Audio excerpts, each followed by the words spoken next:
പുട്ടുണ്ടാക്കാനായിട്ട് കുറച്ച് വിഷമാലേ. നമുക്ക് സിമ്പിളായി തന്നെ ഒരു അപ്പച്ചപ്പ് ഉണ്ടെങ്കിൽ അതിൽ പുട്ടുണ്ടാക്കിയെടുക്കാം.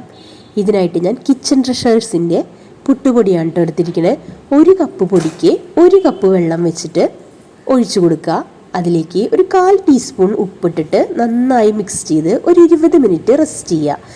ഇപ്പോൾ ദേ നമ്മുടെ പുട്ട് പൊടി നന്നായിട്ട് നനഞ്ഞു വന്നിട്ടുണ്ട്. കണ്ടോ, ഇതൊരു ഫോർക്ക് വെച്ചിട്ട് ഇങ്ങനെ ആക്കിയാൽ തന്നെ ഇത് നമുക്ക് നന്നായിട്ട് നല്ല മണിമണി പോലെയുള്ള പുട്ടുണ്ടാക്കാനുള്ള പൊടിയുടെ മിക്സായിട്ട് നമുക്ക് കിട്ടും.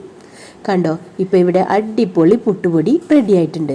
ഇനി നമ്മളിതിലേക്ക് ആവശ്യത്തിന് വേണ്ട 1 കപ്പ് തേങ്ങ ചിരവിയത് കൂടി ചേർത്ത് കൊടുക്കുന്നുണ്ട്. തേങ്ങ ചിരവിയതും പിന്നെ ചില സ്ഥലത്തൊക്കെ ജീരകം കൂടി ചേർത്ത് കൊടുക്കും കേട്ടോ. ഞാൻ ജീരകമൊന്നും ചേർത്ത് കൊടുക്കാറില്ല.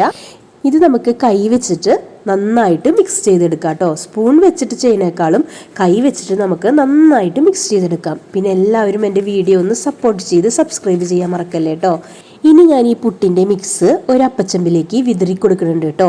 ഒരു വാഴയില അടിയിൽ വെച്ചിട്ട് ഇത് ഇട്ട് കൊടുക്കാച്ചാൽ കൂടുതൽ ടേസ്റ്റ് ഉണ്ടായിരിക്കും. ഇപ്പം ഞാനിത് വാഴയില വെക്കാതെയാണ് ഇത് ഇട്ട് കൊടുത്തിരിക്കുന്നത് കേട്ടോ. ഇതെല്ലാം നമ്മൾ നന്നായിട്ട് നിരത്തി ഇട്ട് കൊടുത്തിട്ട് ഒരു 20 മിനിറ്റ് നേരം ഒരു ലോ ഫ്ലെയിമിൽ ഇട്ടിട്ട് നമുക്കിത് സ്റ്റീം ചെയ്തെടുക്കാം. ഇപ്പം നമ്മുടെ അടിപൊളി ഉതിർപ്പുട്ട് ഇവിടെ റെഡി ആയിട്ടുണ്ട്.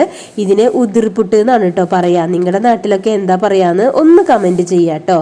കണ്ടോ, അടിപൊളി പുട്ടാണ്. പഴത്തിൻ്റെ കൂടെ കഴിക്കാനായിട്ട് അടിപൊളിയാണ്. അപ്പോൾ വീഡിയോ കണ്ട് സപ്പോർട്ട് ചെയ്ത എല്ലാവർക്കും നന്ദി. ആ ലൈക്ക് ബട്ടൺ കൂടി ഒന്ന് അമർത്തൂ.